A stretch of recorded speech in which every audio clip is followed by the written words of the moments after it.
উত্তর ২৪ পরগনার বারাসাতের নবপল্লী এলাকার এক ভাড়া বাড়ি থেকে বছর ৫৫-র এক ব্যক্তির মৃতদেহ উদ্ধার হয়, যা নিয়ে এলাকায় চাঞ্চল্য ছড়ায়। জানা যায়, মৃত ব্যক্তির নাম রবিন বিশ্বাস। বারাসাতের নবপল্লীতে একটি বাড়ি ভাড়া নিয়ে তিনি একাই থাকতেন। পেশায় ছিলেন কাঠমিস্ত্রি। দীর্ঘ ৬ বছর ধরে বাড়ি ভাড়া নিয়েছিলেন তিনি, এমনটাই জানান বাড়ির মালিক। প্রতি মাসের ৩ তারিখে বাড়িওয়ালাকে ভাড়া দিতেন রবিনবাবু, কিন্তু চলতি মাসে এখনও পর্যন্ত ভাড়া দেননি তিনি। তার মেয়ে এবং পরিবারের সদস্যরা ফোন করে তাকে ফোনে না পেয়ে বাড়িওয়ালার সাথে যোগাযোগ করেন। পরে রবিনবাবুর এক পরিচিত ব্যক্তি তাকে খুঁজতে এসে দেখেন ঘরের ভেতরে মৃত অবস্থায় পড়ে রয়েছেন রবিনবাবু। এরপরই বারাসাত থানায় খবর দেওয়া হলে পুলিশ মৃতদেহ উদ্ধার করেন এবং ময়নাতদন্তের জন্য বারাসাত সরকারি মেডিকেল কলেজ হাসপাতালে পাঠান। দেখুন বিশ্ব দরবারে।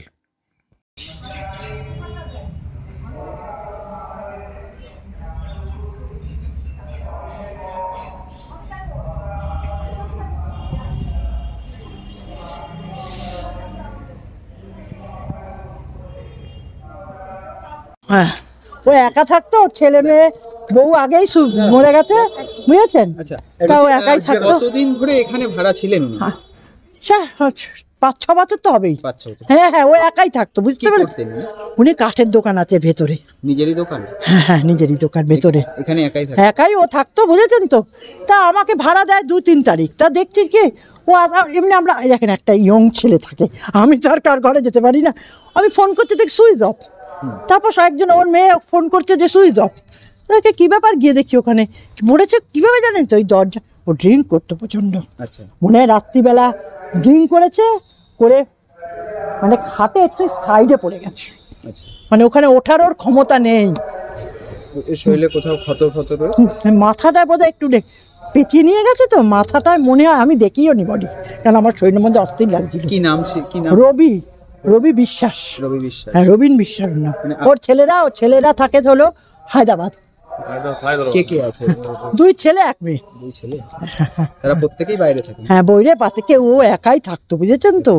ওর কিডনিটা খারাপ হয়ে গেছিল অনেক দিন আগেই। ও ডাক্তার দেখাতেও না, খালি ড্রিঙ্ক করতো, বুঝেছেন তো। কোন সময় কি হয়ে গেছে, এই হলো ব্যাপার। আপনার নাম? আমার নাম ছবি রায়। হ্যাঁ, আমার বাড়িতেই বাড়ি, আমি বাড়ি। দেখুন, ও একটা ইয়ং ছিল, আমরা তো ওর বাড়িতে যেতে পারি না, এটাতে বোঝেন তো। গেলে মানে একটা বাজে ব্যাপার। তো ও আমাকে ভাড়াটা গিয়ে 1-2 তারিখে দিয়ে আসতো, কিন্তু আসছে না দেখে এ মাসে আর দেয়নি। আমি ভেবেছি যে ও আসবে। দেখেন, একটা মানুষের অসুবিধা হঠাৎ করে লোকের কাছে কি টাকা চাওয়া যায় যে টাকা দাও? আমি জানি ও আসবে, আমি তাই জন্য অত খেয়াল করিনি, সত্যি কথা বলতে। আমি যে ওর মতন আছে, আমরা আমাদের মতন।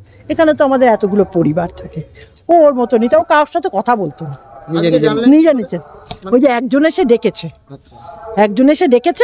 ডেকে বলেছে যে কি ব্যাপার, আপনাদের রবি তো নড়ছে না। ওর মেয়ে ফোন করেছে যে বাবার কোনো ফোন পাচ্ছি না, সুইচ অফ দেখছে।